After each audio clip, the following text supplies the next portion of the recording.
Pecar minha bênção. Era muito comum nas relações familiares, ao fazermos visita a um parente ou amigos chegados, os idosos se adiantarem e falar: "Decá minha bênção, menino".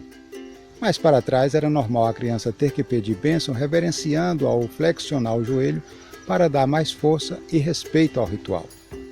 O normal e educado era os mais novos pedir a bênção aos mais velhos, ao cumprimentá-los, demonstrando respeito às hierarquias e sentindo o prazer por estar em sua presença. Após esses cumprimentos, os adolescentes estavam liberados para outros afazeres e as crianças estavam protegidas e liberadas para brincarem. A bênção era costumeiramente reduzida a benção avó, benção vovó, benção avô, benção vovô, tio, tia. Um pedido de bênção dentro dos padrões de concentração e presença tem o efeito de uma oração, nos trazendo prazer e sensação de proteção, aceitação, acolhimento e pertencimento, quando recebemos o impacto energético de um Deus te abençoe. E se a bênção fosse completada com um carinhoso meu filho, aí completava o ritual. Havia quem aumentasse a força da bênção com um que Deus te abençoe, proteja e guarde meu filho ou minha filha. Mas um Deus te abençoe, meu filho ou minha filha, já bastava.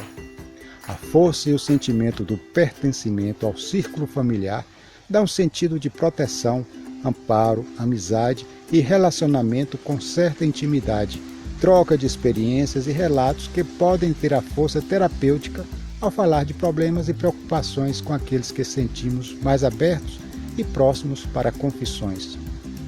Com o passar dos anos, vem o afastamento normal por compromissos pessoais e profissionais que ativam o ego e o personalismo. O relacionamento muda, fica distante e formal. Com o tempo, por falta de tempo ou mudança cultural, percebemos o distanciamento das relações familiares quando deixamos de chamar tios e tias de tios e tias. Avós que não se reconhecem como tais e não querem nem ouvir pedidos de bênção.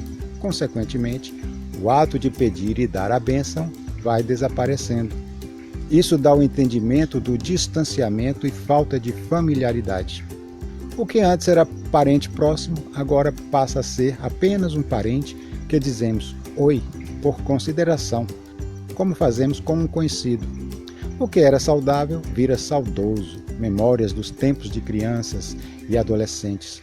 Os apelidos vinculados à brincadeira saem, às vezes o nome no diminutivo e carinhoso, tão comum em certas fases da vida, já não ficamos mais à vontade para pronunciar, e entra o lado distante e estranho de ser chamado pelo nome oficial, puro e simples, curto e grosso.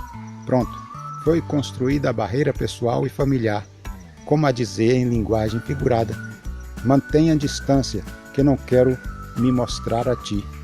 Também conhecido como intimidade expõe fraquezas. No mundo contemporâneo, o indivíduo cria seu mundo particular dentro de um quarto e se isola, tendo o celular como companheiro e referência de relação. Por não ter contato e intimidade com emoções, começa a se sentir um estranho no seu núcleo. Já não possui familiaridade nas relações e sente um certo desconforto no processo de relacionamento familiar. Em um passado recente, mas que parece uma eternidade, quando crianças, os primos ou parentes brincavam, riam, choravam, sentiam medo e raiva. Chamavam-se por apelidos sem grandes problemas. Brigavam e voltavam às boas, sem maiores consequências. Havia amizade, solidariedade, compartilhamento e companheirismo. Hoje parece que o contato familiar fica cafona, fora de moda. Entra em cena o pagar mico por chamar tio de tio e o ato de pedir a bênção, então nem se fala. É coisa de um passado muito distante, que dá a entender que era fruto de submissão e falta de liberdade.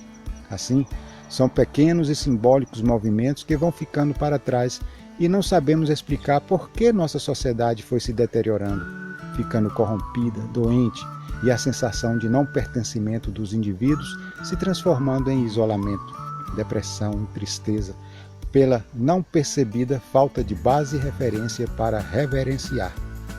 A raiz forte e segura que com sua seiva, no ir e vir mágico das trocas nutritivas, mantém a árvore forte, ficou superficial e pobre de informações e referências.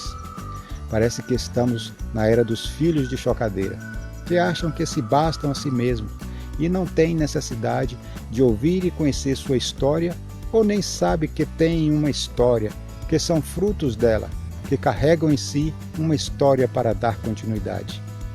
Feliz de quem ouviu, usou e guardou o mantra. A bênção pai, mãe, vô, vó, tio, tia. Que Deus te abençoe, meu filho, minha filha. Se você tem pais e avós vivos, converse com eles e peçam para contar suas histórias. Um dia você vai sentir falta por não ter escutado o que eles tinham para contar e que era um fragmento de sua própria história. Curta e se inscreva e deixe seu comentário. E vamos tecendo história com história. Abraço.